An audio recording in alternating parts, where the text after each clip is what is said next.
আসসালামু আলাইকুম dear viewers, welcome to my channel Ruhul 10 minute স্কুলে। আমি রুহুল আমিন চলে এসেছি নতুন আরেকটি টপিক নিয়ে। সেটি হচ্ছে গিয়ে am is are was were, that means present continuous tense এর হেল্পিং ভার্ব নিয়ে এবং পাস্ট কন্টিনিউয়াস টেন্স এর হেল্পিং ভার্বস নিয়ে। স্পোকেন ক্লাস 3 তে আমি আলোচনা করব যে কখন, কোথায়, কিভাবে am is are was were ব্যবহার করতে হবে। চলুন আমরা ক্লাসটি শুরু করি। Let's get started. প্রথমে আমি যে বিষয়টি নিয়ে আলোচনা করতে যাচ্ছি সেটি হচ্ছে কি এম ইজ আর। এম ইজ আর এগুলা কখন কোথায় ব্যবহার করতে হবে। হ্যাঁ, এম ইজ আর হচ্ছে কি আমরা ব্যবহার করব প্রেজেন্ট কন্টিনিউয়াস টেন্সে। ঠিক আছে, present continuous tense. Present continuous tense তাহলে কি? সেটি হচ্ছে গিয়ে যখন আমরা বর্তমানে কোনো কাজ চলতেছে বুঝাবো, মানে বর্তমানে কাজটি চলতেছে, হ্যাঁ ধারাবাহিক আছে, চলমান, ঠিক সেই রকম বাক্যে যখন আমরা ইংলিশ ট্রান্সলেট করবো ওই রকম বাক্যকে, ঠিক তখনই আমরা হেল্পিং ভার্ব হিসাবে এম ইজ আর কে অ্যাপ্লাই করব। তাহলে আমরা একটি এক্সাম্পলের সাহায্যে দেখে নিই যে কিভাবে হবে। আমরা প্রথমে একটি স্ট্রাকচার দেখি প্রেজেন্ট কন্টিনিউয়াস টেন্সের। স্ট্রাকচার হচ্ছে গিয়ে subject plus am oblique is or are plus V1 যোগ ING। ওকে, আচ্ছা আমি এখানে লিখলাম কি দেখো, subject plus am is are plus V1 plus ING। তার মানে কি, প্রথমে সাবজেক্ট হবে একটি, তারপর এম ইজ আর এর মধ্যে আমরা যে কোনো একটি বসাবো। কখন কোথায় আমরা এম ইজ আর বসাবো? সাবজেক্ট অ্যাকর্ডিং টু সাবজেক্ট, আমরা সাবজেক্ট অনুযায়ী কর্তা। সাবজেক্ট মানে কি? কর্তা। একটি বাক্যে যে কাজ করে সে হচ্ছে কি সাবজেক্ট। ঠিক আছে, তাহলে আমরা এম ইজ আর এর মধ্যে কোনটি বসাবো? সাবজেক্ট। এরপর সেটা হচ্ছে গিয়ে যখন সাবজেক্ট ফার্স্ট পারসনে থাকবে, যেমন আমি যদি থাকি, আমি, তাহলে তখনই আমরা জাস্ট এমটা বসাবো। তাহলে আমরা কি বুঝলাম? যখন সাবজেক্ট আমি ফার্স্ট পারসনে থাকবো তখন গিয়ে আমি হেল্পিং ভার্ব হিসেবে এমটা বসাবো। তারপর যদি সাবজেক্ট সেকেন্ড পারসন থাকে, যেমন ইউ, তুমি, হ্যাঁ ইউ, তুমি, বা দুইয়ের অধিক, দুজন বা তার চেয়ে অধিক যদি কোনো সাবজেক্ট থাকে, ওই রকম বোঝায় যে দুইয়ের চেয়ে বেশিও কোনো কিছু বোঝায় সাবজেক্টে, তখনই ওই সাবজেক্টটার পরই আর বসাতে হবে। কি বসাতে হবে? আর। তাহলে আমরা কি বুঝলাম? ফার্স্ট পারসনে এম, সেকেন্ড পারসন এবং তার চেয়ে বেশি, যেমন প্লুরাল নাম্বার। সাবজেক্ট যদি প্লুরাল নাম্বার থাকে তাহলে আর হবে, এবং থার্ড পারসন সিঙ্গুলার নাম্বার যদি সাবজেক্ট হয় তাহলে জাস্ট ইজ হবে। যেমন থার্ড পারসন সিঙ্গুলার নাম্বার কোনগুলা? এটা হচ্ছে কি আমাদের একটা প্রশ্ন। তাহলে থার্ড পারসন সিঙ্গুলার নাম্বার হচ্ছে গিয়ে he, she, it and any types of noun. ঠিক আছে, তাহলে হি, শি, ইট এবং যে কোনো ধরনের নাম, যে কোনো কিছুর নাম, ব্যক্তির নাম, বস্তুর নাম, হ্যাঁ ওই রকম। যদি একাই একজন থাকে, একাই একজন মানে সিঙ্গুলারে থাকে, এক বচনে থাকে যদি, তাহলে আমরা ইজটা বসাবো। Is clear? তারপর হচ্ছে গিয়ে আমরা এম ইজ আর এগুলা বুঝলাম যে সাবজেক্টের পর হেল্পিং ভার্ব হিসেবে আমরা তিনটি হেল্পিং ভার্বস এর মধ্যে কখন কোনটি কোন সাবজেক্টের পর বসাবো। দেন হচ্ছে গিয়ে আমরা V1 কি বসাবো? V1। তাহলে V1টা কি? V1 হচ্ছে গিয়ে ভার্বের প্রথম নাম্বার যে ফর্মটা থাকে। আচ্ছা, নর্মালি আমরা জানি অনেকেই যে ভার্বের তিনটি ফর্ম, বাট অনেকেই আমরা জানি না ভার্ব কি। ভার্ব হচ্ছে গিয়ে সেটাই যেটা মিনস হচ্ছে গিয়ে ক্রিয়া। ভার্ব মিনস ক্রিয়া। আচ্ছা, ক্রিয়াটা কি? তাহলে আমি খুবই সহজেই আমার ভাষায় বুঝিয়ে দিচ্ছি।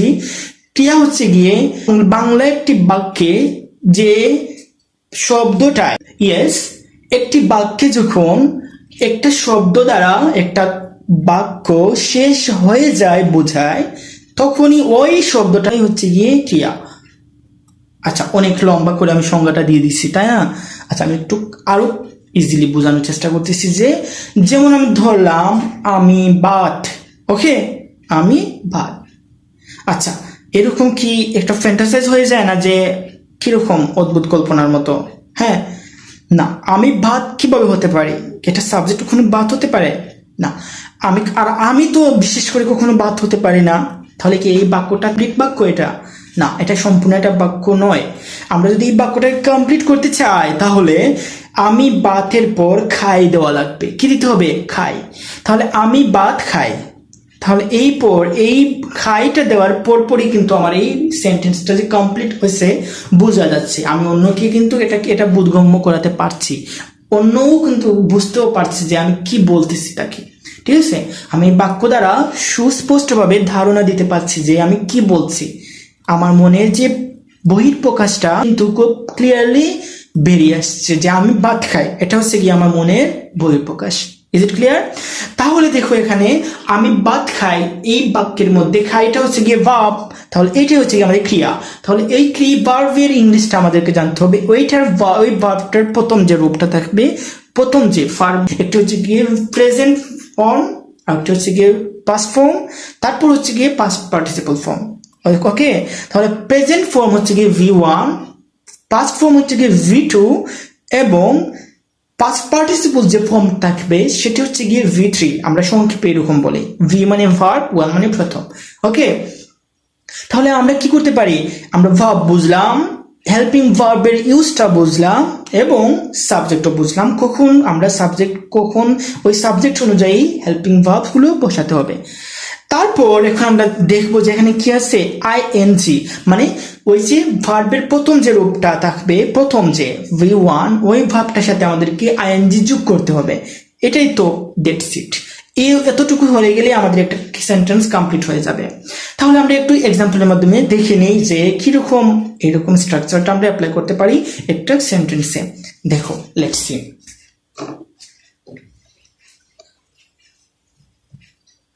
আমি এখানে লিখতেছি আমার ওই স্ট্রাকচার অনুযায়ী। আচ্ছা, আমি স্ট্রাকচার ফলো নাই করলাম।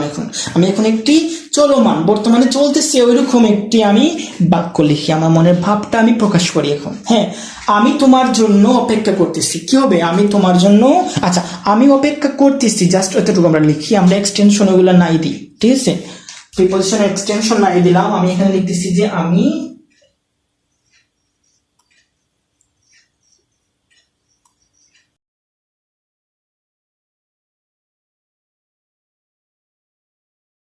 ওকে, এটা হচ্ছে কি আমার কি একটা মনের ভাব, এটা হচ্ছে কি আমার একটা মনের ভাব। আচ্ছা, আমি এখন কিভাবে এটা প্রকাশ করবো ইংলিশে? হ্যাঁ, আমাকে দেখতে হবে যে আমার কি লাগবে। আমার ওই স্ট্রাকচারটা হচ্ছে কি subject plus am is are plus V1 ING plus, ঠিক আছে? এরকম তো। তাহলে আমার সাবজেক্ট প্রথমে নিয়ে আসতে হবে। আচ্ছা, আমি এখানে আমার সাবজেক্টটা কি হবে? এখানে এই বাক্যের মধ্যে সাবজেক্টটা কি আছে? কি আছে এখানে? আমি। তাহলে আমিটা সাবজেক্ট, এখানে কি আসবে? আই। কি আসবে?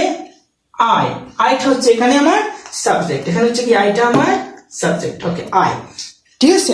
আই, তারপর কি আমার ওই যে হেল্পিং ভার্বস তিনটির মধ্যে একটি নিয়ে আসতে হবে। আমি বলেছিলাম না যে যখন আই ফার্স্ট পারসন থাকবে তখন আমাদের কি এই তিনটির মধ্যে জাস্ট এমটা নিয়ে আসতে হবে।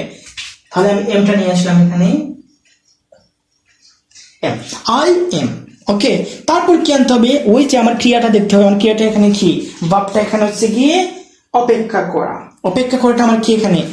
আমি যদি বলি শুধু আমি বলে রেখে দিই, বাক্যটাতে কি কমপ্লিট হবে?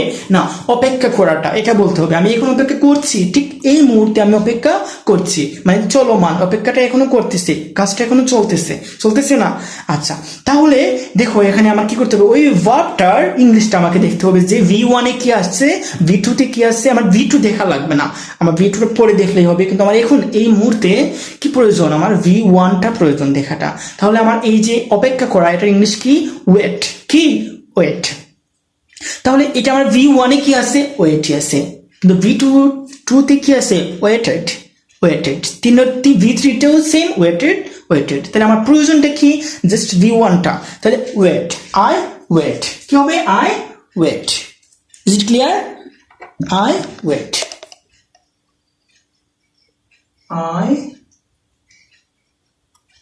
WAIT, wait. আই ওয়েট, আমি, ঠিক আছে? তাহলে কি হবে, আমার ওয়েট দিয়ে দিচ্ছি এখানে, কিন্তু আমার এখনো কিন্তু সেন্টেন্সটা কমপ্লিট হয়ে নাই। আমার এখানে কি দিতে হবে, ওয়েটের সাথে আমার ভি ওয়ানের সাথে আইএনজি যোগ করতে হবে। তাহলে আমি আইএনজি যোগ করবো এখানে, আমার ভি ওয়ানের সাথে আইএনজি। তাহলে এখানে এটা হচ্ছে আমার ভি ওয়ান, আমি এখানে আইএনজি দিয়ে দিব। ঠিক আছে, তাহলে কি হয়েছে এখানে, I am waiting, I am waiting, আমি অপেক্ষা করছি, আমি অপেক্ষা করছি। তাহলে আমার কি বর্তমানে কাজটা চলতেছে এরকম, ঠিক না? তাহলে কি বুঝতে পারছেন? আচ্ছা, আমি একটু আবার রিপিট করতেছি যে দেখো, এখানে যদি আই এম ওয়েটিং না লিখে আমি লিখে দিচ্ছি যদি যে আমি অপেক্ষা করছি, তাহলে যদি লিখে আমি চেঞ্জ করি সাবজেক্টটা যে তারা অপেক্ষা করছে, তারা অপেক্ষা করছে, তাহলে এখানে কি হবে, সাবজেক্ট আয়ের পরিবর্তে হবে গিয়ে দে। কি হবে, আয়ের পরিবর্তে হবে গিয়ে দে।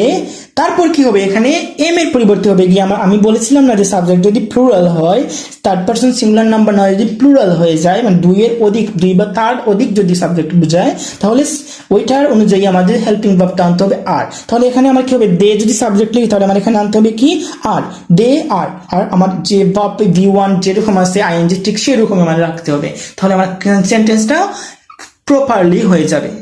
ঠিক আছে, তাহলে দে আর ওয়েটিং, তারা অপেক্ষা করছে, এরকম না। তাহলে আমি যদি ওইটাকে আরো চেঞ্জ করি, অন্যরকম একটু ডিফারেন্ট ভাবে যদি চিন্তা করি যে সাবজেক্টটা চেঞ্জ করি, আমি তিনি অপেক্ষা করতেছে, তিনি অপেক্ষা করতেছেন বা তিনি অপেক্ষা করছেন, তাহলে কি হবে, হি বা সি আমরা দিতে পারি এখানে হি, তারপরে এখানে এমটা আমরা এখানে কিন্তু হবে না, ওখানে আরটাও হবে না, ওখানে হবে কি আমার থার্ড পারসন সিঙ্গুলার নাম্বার এক বছরের জন্য আমার জাস্ট কি প্রয়োজন, ইজটা প্রয়োজন, আমার ইজ ভার্বটা নিয়ে আসতে হবে। তাহলে হি ইজ ওয়েটিং, তিনি অপেক্ষা করছেন। ওইরকম না, ইজি না? যদি কোনো প্রবলেম থাকে এটা বুঝতে, আমি এখানে কিন্তু আজ এই ক্লাসে ক্লাস 3 এর স্পোকেন ক্লাস 3 এর আমি জাস্ট এই এমিসার প্রেজেন্ট কন্টিনিউয়াস নিয়ে আলোচনা করেছি, কিন্তু আমার লম্বা হয়ে যাচ্ছে ভিডিওটা, সেজন্য আমি পাস্ট কন্টিনিউয়াস নিয়ে আলোচনা করতে পারতেছি না। আমি নেক্সট ক্লাসে ওই ক্লাস স্পোকেন ক্লাস 3 এর বাকি অংশটা আমি নেক্সট ক্লাসে দিয়ে দিব। যদি আপনাদের কোনো এই ক্লাসটা যদি বুঝতে কোনো প্রবলেম থাকে, আমাকে কমেন্ট বক্সে আপনাদের মতামত জানাতে ভুলবেন না। আর যদি কোনো ভুল ত্রুটি হয়ে থাকে আমাকে সুন্দর দৃষ্টিতে দেখবেন। আজকে ক্লাস এতটুকু আমি রেখেই বিদায় নিচ্ছি। আর হ্যাঁ, ইয়েস, একটি কথা বলতে ভুলে যাচ্ছি যে যদি আমার এই ক্লাসটি আপনাদের বেনিফিটেড মনে হয়ে থাকে, যদি আপনাদের মনে একটুও ভালো লাগে, একটু উপকারী শিক্ষণীয় মনে হয়ে থাকে, তাহলে আমার চ্যানেলটি সাবস্ক্রাইব করে আমাকে আরো বহুদূর এগিয়ে নিতে সাহায্য করবেন। ধন্যবাদ। আসসালামু আলাইকুম। আল্লাহ হাফেজ।